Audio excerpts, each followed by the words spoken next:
वालेकुम दोस्तों, cut to fit में खुशामदीद। आज से हम साइकोलॉजी 404 की एक नई सीरीज़ शुरू करने जा रहे हैं।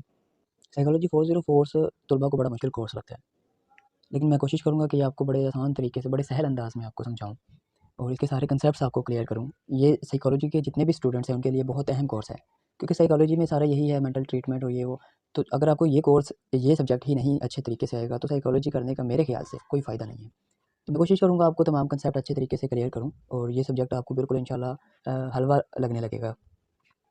क्योंकि इस कोर्स में मैंने तमाम के तमाम कंसेप्ट क्लियर करने की कोशिश की है, एमसीक्यूज़ साथ-साथ बताए हैं और उसके साथ जो सवालात हर लेक्चर के जो बन सकते हैं या जो आते रहे हैं, वो भी सवालात भी मैंने बताए हैं। शुरू करते हैं lecture number 1, abnormal psychology. Abnormal psychology is the scientific study of abnormal behaviour. Scientific study क्या होती है? साइंटिफिक स्टडी ऐसी स्टडी है जिसमें हम एम्पिरिकल एविडेंस को इस्तेमाल करते हैं।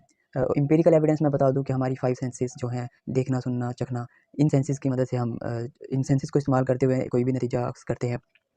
उसके अलावा कुछ ऐसी टेक्निक्स साइंटिफिक स्टडीज़ में इस्तेमाल की जाती है, ऐसे मोड्स इस्तेमाल किए जाते हैं जिसकी मदद से जनाब हम वो टेस्टेबल होते हैं।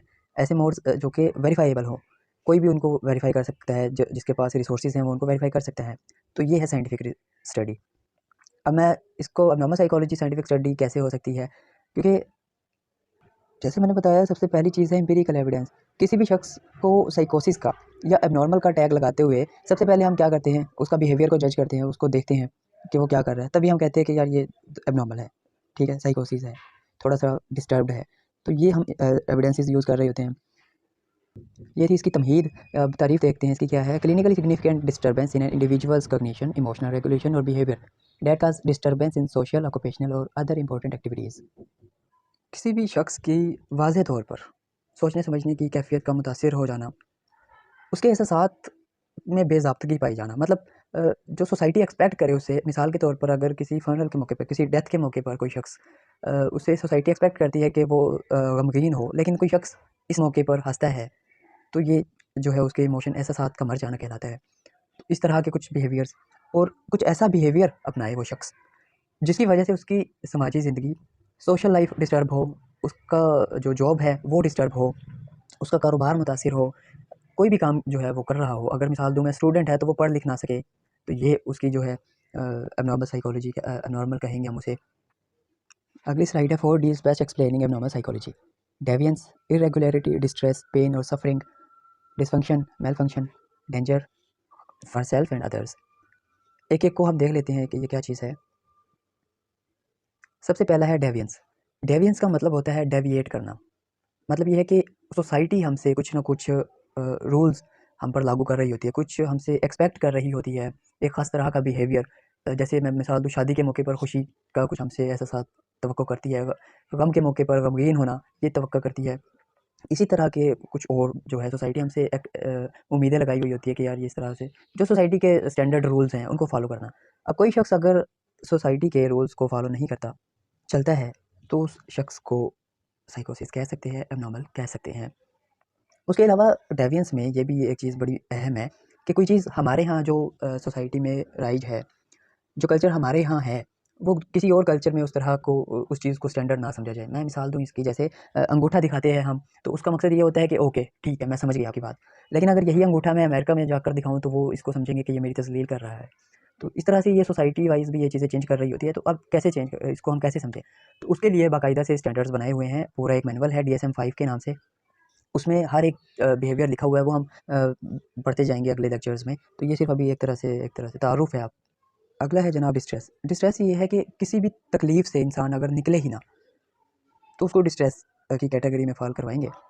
मकसद कहने का ये है कि अगर किसी शख्स को कोई बीमारी लाहक हो गई, तो हर लम्हे उसी को, उसको वही ख़्याल आता रहे, उसी तकलीफ़ में रहे, उसी कर्ब में रहे, तो ये डिस्ट्रेस है।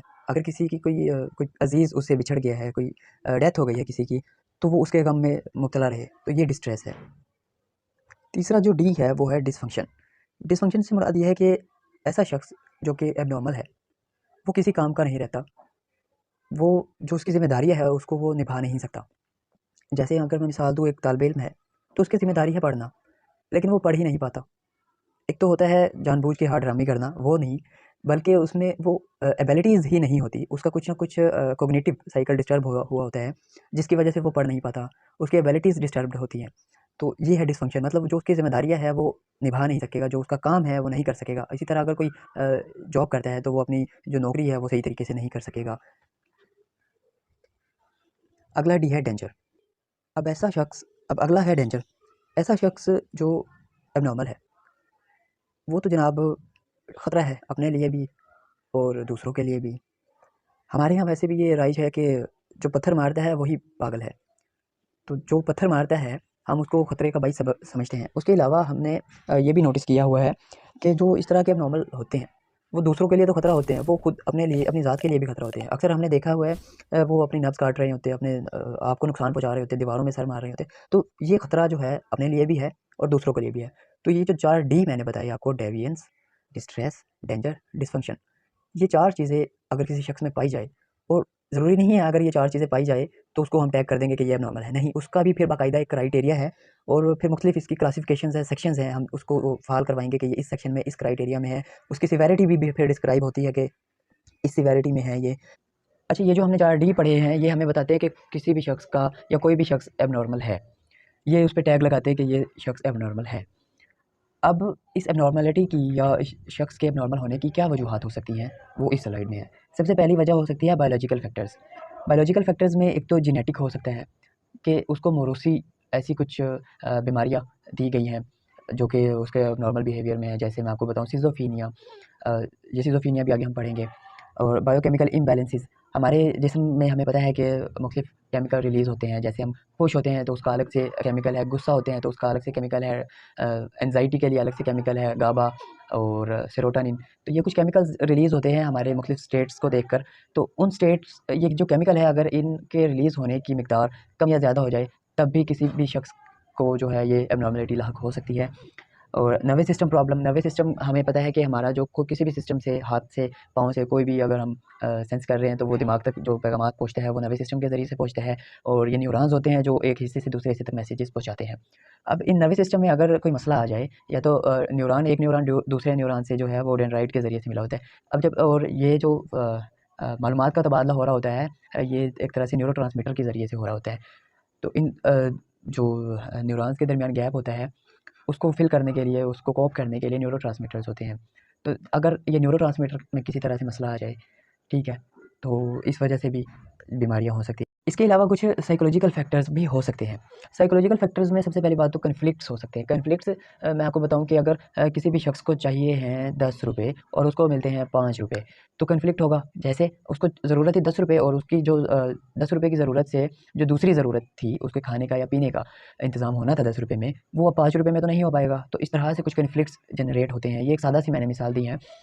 तो ये जो कॉन्फ्लिक्ट्स हैं, अगर आपकी अ, बचपन की कुछ ज़रूरियात पूरी नहीं हो पाईं, कॉन्फ्लिक्ट्स रह गया, कुछ आपकी डिमांड्स थी, कुछ आपका शौक था, तो ये अगर आपकी पूरी नहीं हो पाई, तो ये कुछ कॉन्फ्लिक्ट्स भी असर करते हैं।